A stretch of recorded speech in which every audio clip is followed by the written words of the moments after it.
Hi, and welcome to another episode of the Leadership Enigma. And wow, we are now racing towards episode 50. I can't believe it's been 50 episodes. So it's a massive thank you to everybody who has supported, listened, subscribed, downloaded on all the various podcast platforms. So thank you. Some exciting news will come soon because as we head towards our 50th episode, there are going to be some changes to the Leadership Enigma. I'll say more about that as time goes by. Now, one of the things that's always a pleasure and a privilege is I get to meet and chat to wonderful people, especially entrepreneurs. And I'm fascinated by the entrepreneurial mindset, the resilience, the grit and determination to take a passion and turn it into a business. So come back to me just after this as we speak to B. Adamic, who's the founder and CEO of Liberty Music PR.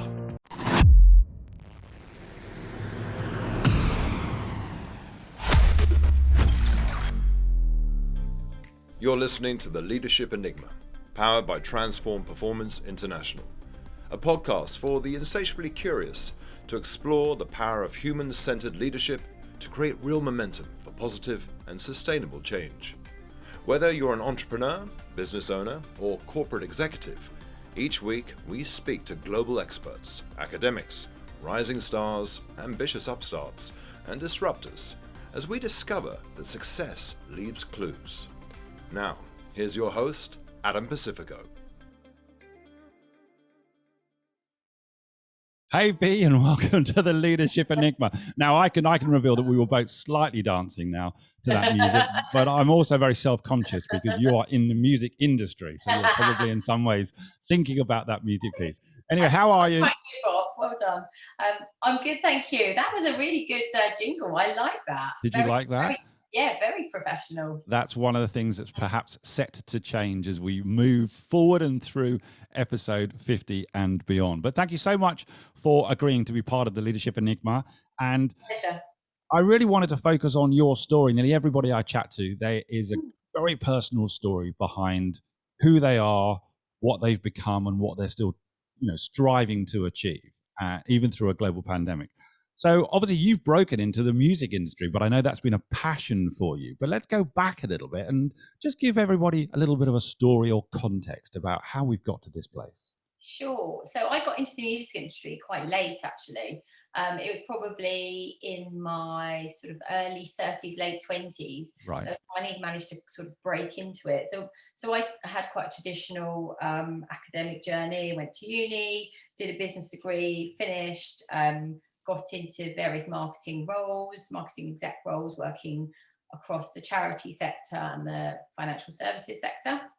And it was only until during sort of my early mid-20s that I'd attended a festival. It was a Great Escape in Brighton. Right. And thought, oh my goodness me, this is exciting.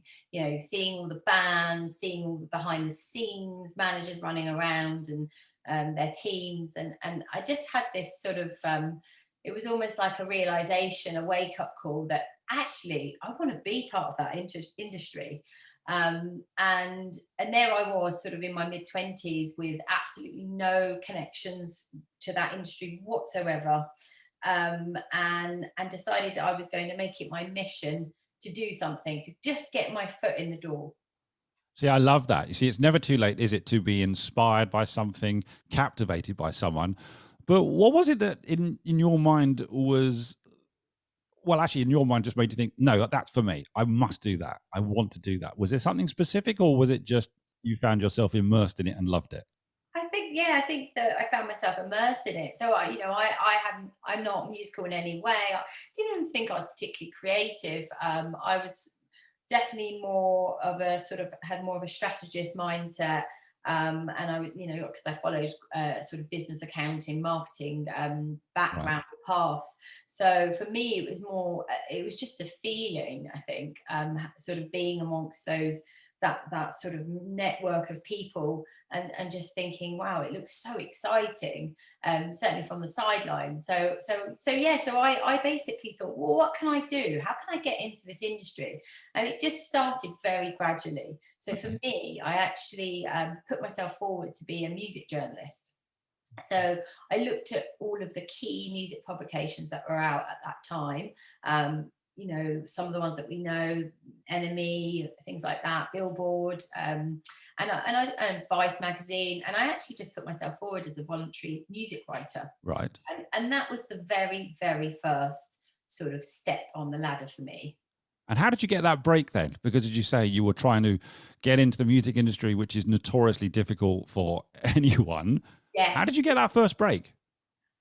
Someone just sort of believed in me, I guess. I just managed to, I was quite persistent. So LinkedIn was definitely my friend. Right. And I was also very good at networking. So I'm generally quite a chatty, personable person. So very good at talking to people, at a bar. And that's what I did. I just kind of networked my way into the industry. So as you became, forgive me for interrupting, so as you became that music journalist for the first time, what were some of the things that you learnt about the industry? Did it heighten your interest in wanting to be part of it? Or did you start to see elements of it where you thought, well, I wasn't aware of that? What happened for you? No, for me, it was, it kind of amplified that drive and that desire to want to be in it. So that, being able to write about artists and bands, I was sent on many sort of trips to see sort of various bands at venues. So, I was like on the guest list. I was able to interview quite a few acts as well. Right. So I was able to really kind of go into it from that area. And all of it was on a complete voluntary basis, but that didn't matter because at the time I was working, and for me, I saw it as an absolute pleasure to be on the guest list, being able to review a band or an artist that was playing at my local venue. And it just slowly grew from there, if I'm honest. Gotcha. So there's a massive difference, B, isn't there? You were doing this on a voluntary basis and loving it, to then deciding you want to do it for a living. Yes. Now, that's a step change, isn't it? At what point in your life did you say, okay, I'm going to make that leap? And it is a leap from voluntary, having some fun, doing it as a hobby, to I'm going to make a living out of this. Yeah. So I think I remember the day that I told my previous CEO. So at that point, when I decided that was the year I was going to sort of take the plunge and jump over to the other side. Yeah. I was on I think I was on around sort of 60K a year, which was actually fantastic for a Brighton salary. Yeah. In my early 30s. And I remember telling my sales director that I was leaving, and his jaw just dropped. He was like, "You're leaving to go and set up your own business in the music industry, but you've never done this before. What are you doing?" And so for me, it was all quite serendipitous, actually. So at the start, so it was 2016, the start of 2016. So from going from a music journalist, I ended up doing a bit of everything. So I ended up putting on my own music night in Brighton, curating festival stages, managing artists. I even had my own radio show at one point. So I kind of like tried all these different things, and none of them really was something I was particularly that passionate about and could see there was a natural leap.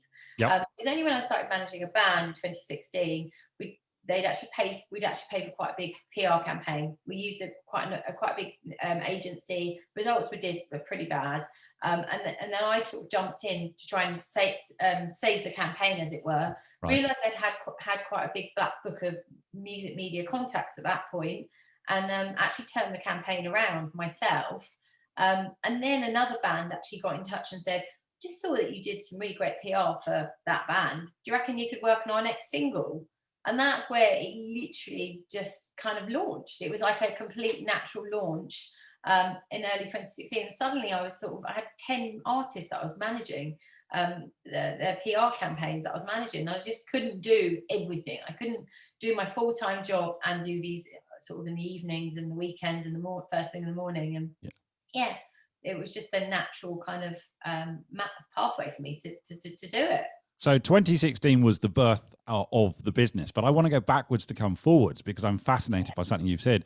Your boss, the sales director, you said he was very surprised.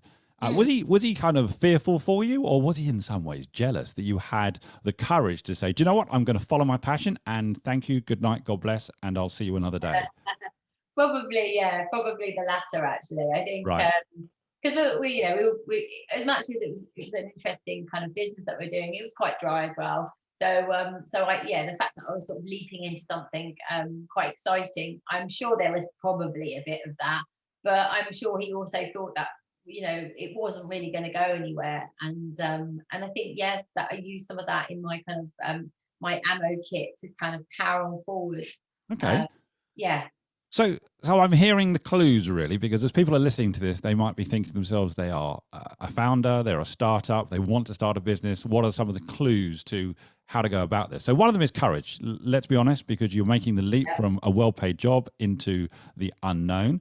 But you also said that you were doing lots of things. You had a radio show and you had this, that, and the other. So what had prompted you to just be doing all of these things, essentially a massive experiment? You're not earning money from them. What was kind of propelling you to do all of these ventures? Yeah, well, I just found them all really exciting. For me, I you know, having my own radio show, I found was really exciting. I love the fact that I could sort of like, you know, had 2 hours where I could curate the music that I wanted. I could invite guests on that I wanted, Yep. and I felt like I was a part of it. For me, the thing that really I didn't want to do was just be looking at it from the sidelines. I wanted to be in it, and if that meant doing a radio show or blogging for a few music publications, or putting on the odd night that didn't really bring in any money, I was in it, you know, and I was meeting the right people always. Right. So here again, I'm looking for the clues. You know, I've spent some time in Silicon Valley, and what I'm hearing is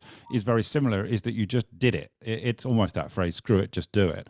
And you just had a go at things, and you were experimenting, and you had no customers or clients at that point. So failure was fine, right? Failure is data. Failure is learning, and you just move on. Is that a fair comment? That's exactly it. Yeah. So for me, I was quite smart about it. So when I took the natural leap, obviously so I didn't go from sort of working full time to just, you know, dipping my toe in it. I slowly started to sort of launch the business softly on the sidelines. Okay. So for me, I was like, right, I've got my full time job. That's my commitment between 9 and 5. Everything around that, I'll be working on my you know, my new baby, which is Liberty Music. So I kind of did it really gradually, and then I got to a sort of ceiling where I just couldn't do both, because actually Liberty was becoming quite popular, and it was, for me, it was quite natural that I was able to kind of make that leap. I saved up enough. I think I had 6 months worth of mortgage payments in my bank just in case, and thankfully I never had to sort of dip into that savings pot, because everything went kind of okay. So again, there's that balance, isn't there? There's that risk and return. You were building up the business on the side in your own time, making sure you had some capital as well, so you had some kind of safety net. But then at the end of the day, you've got to make the decision, haven't you? You've got to go. You've got to press the go button and make that decision where you switch from one to the other. And actually, you said, didn't you? And this was your new baby. But actually, you started 2016. You started this business, didn't you, from your kitchen table whilst pregnant? That's true. So on the last day of my corporate role, so I think I remember sort of feeling a little bit queasy, actually. We had a bit of a leaving lunch with my all my old team and managers, and I felt really queasy. I actually found out I was pregnant on that day. Wow. So I suddenly thought, wow, this is going to be really interesting. I've just left a really great corporate job, permanent role, with actually a really good incentive package, to go and do my own thing, and this is actually quite terrifying. So basically I spent most of 2016 pregnant and launching my new business, which was it's all kinds of fun and and challenging at the same time. You just used the word interesting in that quintessentially English way, which is a massive understatement, right? Because it was frightening as hell, let's be honest. You know, you're trying to break into an industry which is difficult to break into. I think we know that, don't we? We read about that, we hear about that. And then, as you say, you leaving a corporate job, you're leaving the safety net, and you now find out you're pregnant. Yeah. Tell me about the mindset at this point. Yes, of course, there's probably some fear, but what's the mindset that you have at this point, because you've pressed the button? Right. Can you take me back to that, what you were thinking? So for me at that time, I thought, this has got to work. There's more involved now. It's not just about me. Actually, I have an unborn child that this business has got to work. There is no messing around. So I actually ended up burning the midnight oil for the remaining sort of eight 8 months of that year basically, and just went for it. I just had this sort of drive and this inner fire and energy that just made me sort of, sprint down that track to get what I wanted to get. And for me, that was financial security. Right. Yeah. And so you're motivated. I mean, you were motivated anyway at the point of the decision, but now super motivated. And what I'm hearing was you had extreme focus, one direction, and success was non-negotiable. Yeah, that's it. Yeah, absolutely. So yeah, it had to work. There was no turning back. I couldn't, because I had a child that's going to be born 8 months later. Right. So I had to, at that point, by the time she was born, there had to be some kind of system and structure and team in place as well. I was going to ask boy or girl, but I think you answered that. You said she. What's her name? Her name is Etta. Etta, what a beautiful name. And so she was born during this focus on the new business. And then let's throw a pandemic into the mix as well, just for good measure. Yeah. And here we are in 2021. So help our listeners understand now, where is the business now, some 5 years later? Okay, so some 5 years later, we've gone from just myself to, I did a head count last week actually, so we're doing a virtual cocktail evening next week. We've got 45 freelancers working for us at the moment. Wow. And yeah, globally. So they're all spread out: Australia, America, Europe, mostly in the UK. So we're 4 or 5 years later, we just celebrated our fifth birthday. So we're going to do a virtual event. And we're quite some far way forward now. Brilliant. Well, I'm looking forward to gate crashing your virtual event. And I know that you've grown and, you've now got more people, more mouths to feed. If I'm using the baby analogy, you've now got freelancers, you've probably got a team working with you. And as you grow, you have even more commitments. And I know that you've grown substantially, which is wonderful. And you're representing emerging artists. I think that's correct, isn't it? Independent and self-funded. Yeah. Is that right? So, that's exactly it. So basically where we sit is where an artist is at that stage where they're really serious about their independent career. They might have done a few other projects in the past. Right. This time around, they've got some financial backing and they want to invest in their future releases. They don't want to be signed by a label. They want to independently distribute. That's where we've slotted ourselves in, basically. We seem to have carved quite a niche in that area. Right. And I think my cousin as well, Paul Pacifico. Oh, yeah. I love Paul. He's brilliant. What he does for the industry is fantastic. Well, he was on this show with Tom Middleton a number of months ago, but I know he's the CEO of AIM, isn't he? That's the Association of Independent Musicians. Yeah. So are they representing the kinds of people that you are now working with? Absolutely. Yeah. Right. Absolutely. Okay. They do some great things for artists. Well, it's amazing, and I love the music industry as well. I know nothing about it, but so I'm learning. That's why I love this podcast as well. Every time I talk to someone, I learn. So there have been some wonderful successes for you as well, where you've worked with some great projects. Can you give us some examples of some of the things that you have worked on now? Because I know you're very proud of them. And again, this just shows what you can achieve in 5 years and through a global pandemic. Yeah, absolutely. So when we started out, obviously we were kind of a nobody, and we felt like we worked with those very early grassroots bands, but we love that. That's what we're very proud of. But fast forward 5 years, we're pretty much working with all the major labels. So we work with Universal, Sony, Warner Chappell. When they get those newer artists onto their roster or their signings, they don't really know what to do with them. Right. PR. So they've actually outsourced quite a lot of that work to us. So just that in itself is quite impressive, that they've recognised us as that go-to agency. We also, in terms of some of the sort of more named artists we work with the bassist from The Killers. So Mark Stomer had his own album out a few months ago.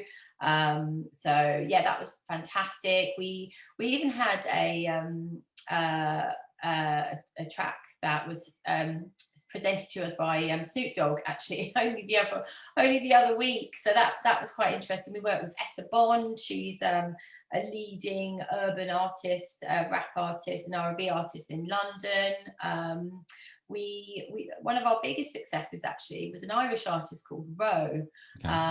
She actually started working with us right at the beginning of our sort of journey as an agency actually.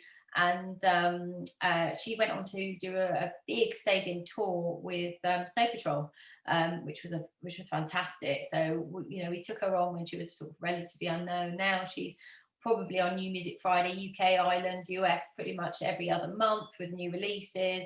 And yeah, she's definitely doing some great things. This is great to hear, isn't it? And the fact that we're having this conversation, I think I might be cooler. So I'm going to tell my teenage daughter that I've had this conversation as well, in any way.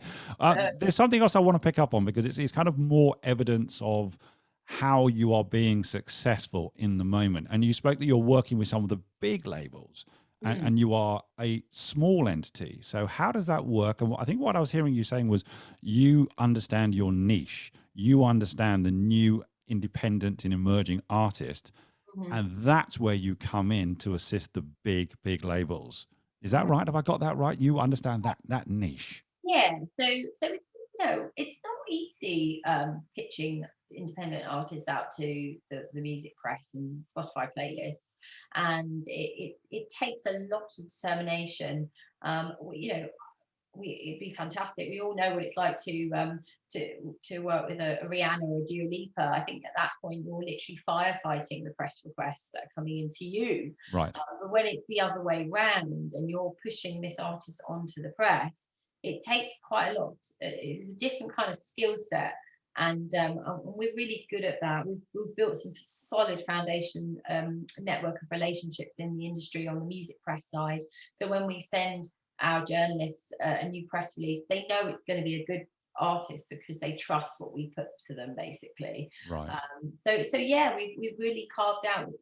People have asked us, why don't you work with major label artists? Why aren't you working with the big names? And actually, I think I really prefer the space that we've kind of carved out for ourselves.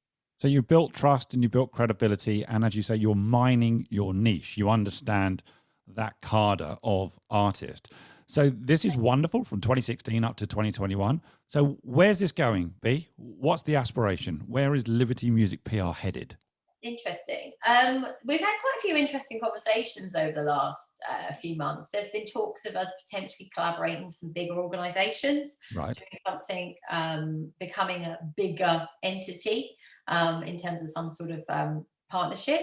So that, we're looking at potentially exploring that.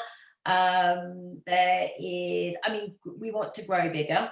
So that there's definitely no stopping us. I think we want to be the leading music PR, playlisting, branding, radio plugging agency. Right.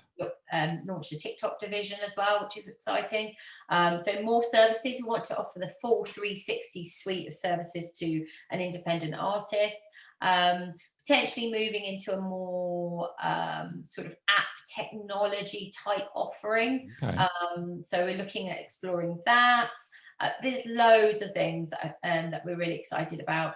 More brand collaborations as well. We've got some really interesting brands in the pipeline that want to do some music collabs with us. So how have you navigated through the pandemic? Because obviously the music industry, live music, is only just starting to come back. I was working with and chatting to the West End cast of Showstopper, who can't wait to get back into the theatre. But nothing's happened for 15 months. So how have you and these independent artists managed to get through intact, ready for the next phase? Yeah, so for us, we've been quite lucky. We've always sort of operated in the digital space. Right. So it was very rare, actually. We did press campaigns for artists who were doing tours. It was more around the actual release. So it's always been digital releases. Okay. So actually, we saw our business double in the pandemic. We actually started last year. This time last year, I think our headcount was just under 20. So actually, we recruited an extra 25 people in Amazing. 2020 and doubled. We had our sort of financial projection of achieving what we achieved last year in terms of turnover this year. So, we excelled that, which was exciting. Our motto was to artists and the team, music is going to get us through this. Don't stop doing what you love doing as an artist.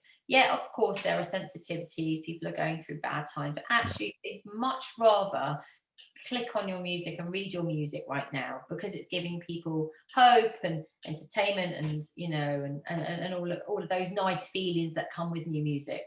So this is an inspiring success story as well, which is a joy to have this conversation with you. And I hope lots of people are listening to this, whether they're working in corporate life or they have their own business. There is something to take away from Yeah, this, which yeah, is why I'm always curious during these conversations.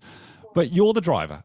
Let's be honest, you're the CEO, you're the founder, you're the one with the mentality and yeah, the focus and the enthusiasm. So even as you grow in size, you're the engine.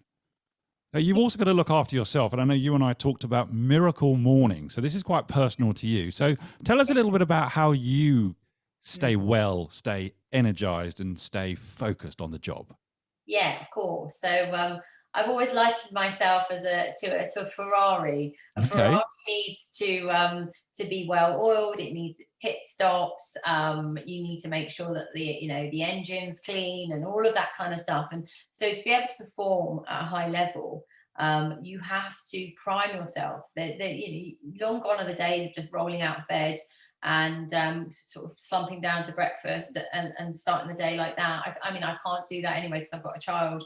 Right. So and the issue with me is the minute 9 a.m. sort of brings in, I'm suddenly everybody's, and that's hard work. That the messages come in, the Right. emails sort of flood my inbox, WhatsApp's going, all of that, and it's quite overwhelming at times. So I actually like that quiet time in the morning. So I actually set my alarm for 5 a.m. And it's taken me a while to get there. I was naturally always around a 6:15, 6:20 kind of wake. Oh, that's very Anyway. late. 5 a.m. I'm hyperventilating now, B. I'm not really a morning person, but so 5 a.m. All right. What happens at 5 It's a.m.? much easier right now. In the middle of winter, it's Yeah, I horrific. can imagine. But right now, it's absolute pleasure. So get up at 5. So my morning miracle, my sort of, how I start my day, always starts with a bit of journaling. Okay. So I've got sort of a set amount of questions that I ask myself. And it's simple things like, how do I want to feel today in one word? What are the 3 intentions of my day that I want to get out of today? Who needs me to be the best version of myself? Those sorts of questions, they'll kind Yeah. of stimulate lots of kind of thought and actions for me. So I do that every day, and that takes me about 20 minutes. I give myself 20 minutes to do that That's first thing. amazing. And this is fascinating as well, because it's not just about you being a human. Well, it is about you being a human being, not just a human doing. It's not Yeah, just what am I going to do today. You spoke about who are you going to be today? How are you going to feel today? And you're in charge of that. absolutely, absolutely. So being able to do that, that was game changing for me. Kind of being able to set those intentions, as it were. And I also have an evening reflection, so I look back over that what I set in the morning, and go, did I actually do what I said I was going to do? And yeah, so that's really interesting as well. Always, I'm quite spiritual, so I always, a bit of a gratitude list. What Yeah. am I grateful for? Because don't get me wrong, whilst it's been the best sort of 18 months or whatever for the business, it's actually been the most challenging for me as a leader. Some of the things I've had to experience as a leader over the last sort of certainly 6 months has been really difficult. Okay. We've lost some really good people from the team that just wanted to kind of go off and do their own thing. We were involved in the Spotify did a big sort of takedown purge in January. A few of our artists were involved in that. So Right. it's been really, really challenging. So I actually do a lot of this just for mental well-being as well. So gratituding, always do some exercise, make sure I get out there and do it. So I've started doing a bit of a 6K run in the morning, making sure that I sweat. It's important to detoxify. Yep. I get back, I always have I sometimes have a cold shower. That I mean, if you want to wake up, that's going to be the thing that's going to wake you up. I hear you. I'm not sure I'm going to be doing it, but I hear you. So there's that, meditation, and then sit down and have breakfast with the family. And all of that takes time, but it takes commitment. It does. And again, success is leaving clues. Can I just ask you a question? What was the trigger maybe for you to commit to that priming for each day? Was it something specific, or did you just in your own mind think, I need to do this in order to be successful myself? For me, I just felt a little bit overwhelmed by some of the things that were going on in the business. Right. And I thought, wow, I suddenly felt like I got into a bit of a reactive mode. And I thought, this isn't right. This isn't working for me.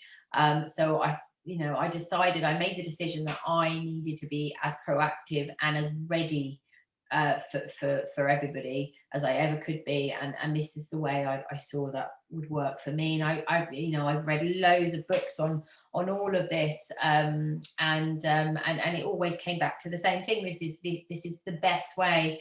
The sort of top 5% of society do this, and they all sort of champion this sort of style of starting the day. And I thought, well, let's try it. And actually, it's definitely reaping the benefits, and it's been game changing for me. See, this chat now, so much is dropped out of this, which I think people are going to be listening to and think, I could try that. Or I always say that success leaves clues. And in this conversation, we're hearing the clues drop out. And that's why it's a pleasure for me. So I'm really grateful that we've had this conversation. How do people get hold of you, B? Because they might want to connect in relation to Liberty Music PR, or they may want to connect because they're also a founder, an entrepreneur, and some of the things that you've said really resonate with them, and maybe they'd love to connect and chat about it. How do they do that? Okay, so I'm B Adamic out on LinkedIn. So LinkedIn is probably one of my most favorite social platforms. Okay. So you can find me on there. I'm pretty much on it most of the day. Instagram I keep private, so it's all my kind of pictures of my daughter and family and stuff like that. So get a hold of me on LinkedIn if you want to find me. Otherwise, do you want me to give my email address or? Or what's the best way to find Liberty Music PR? What's the URL maybe for that? So yeah, of course. So it's www.libertymusicpr.com. Okay. Also exactly the same at Liberty Music PR on Instagram, same on Facebook, Twitter. We've even got a LinkedIn page. So there you go. But absolutely, I mean, I get a lot of requests on LinkedIn from females, actually, young females. Asking me if I could give them advice about how to get into the industry. So I'm always here to support and advise and help where I can. Well, that in itself is amazing. And thank you for offering listeners as well to connect with you and being an inspiration, being a role model, and being someone sometimes just to chat to and say, how do I do this? Yeah. And for you to say, hey, I've been through these challenges and you're human and that's why I did it. Absolutely. I've got a final question for you, B, and it's this: what's the best piece of leadership advice that you've been given or given to somebody else? It's an interesting one. I've been given so many. So just to be quite transparent, I have quite a lot of coaches that I work with. Right. So I work with a high performance coach. I have a mentor. So I'm always getting great nuggets of advice from these guys because they've run multiple businesses. Right. Most of the common one that comes up all the time is, do not forget your why. Why are you doing this? Why are you getting up every morning to do this? Because it's difficult. I think sometimes people see this role of a CEO and founder as quite a glamorous experience, but it's not at times. Most of the time, it's not. I'll be honest with you. But you need to, and when you're feeling like this, you have to go back to why are we doing this again? Yeah. So always sort of redefining the why for me, I think is very important. And for me, it's always no one's bigger than the business. So. Right. People have come and gone, but actually, no one's bigger than this business, and that's been quite a kind of bit of solid advice that I've got. And actually, as a founder, I've got a follow-up question now, B, now that you've said that. But as a founder, one of the challenges for you is, how do you exit? How do you succession plan? Because if you were to leave, let's be honest, you're the engine of the business right now. So that's a real challenge for a founder, isn't it? How do you get out of the way or exit your business so that it can continue without you? Yeah, well, funny enough, I've been thinking about that already. And I've actually got quite a few things in place. So thankfully, I'm not so much a kind of day-to-day. I don't have so much of a day-to-day active role anymore, because actually I made that decision a year ago that I would put heads of in various departments of the company. So already we've started to do that. And actually sort of in a couple of years time, I think I'm also looking at new projects as well over the next year or so, is starting to look for a future MD of the business. That's the kind of next move for me. Amazing. And you're already doing that, as you say, 5 years in. So Yeah. that's great advice. And well, you heard it here first. You're looking for an MD. So job applications too. B. Listen, B, it's been great. Thank you so much. I hope you've enjoyed being a guest on the Leadership Enigma. I loved it. Thank you so much. I really look forward to listening back. Oh, that's a pleasure. And all we have to do is to let the world know about it. Thanks very much, B. Join us again next week for more tips and strategies on the Leadership Enigma. We'd love to hear your comments on today's show, as well as suggestions for future topics and guests. Get in touch with your host on LinkedIn or visit the dedicated website, www.leadersenigma.com, powered by Transform Performance International, where you can access our exclusive learning, including books, videos, bonus content, assessments, and more. Please don't forget to rate, review, and subscribe on all your major podcast platforms. Thanks for listening.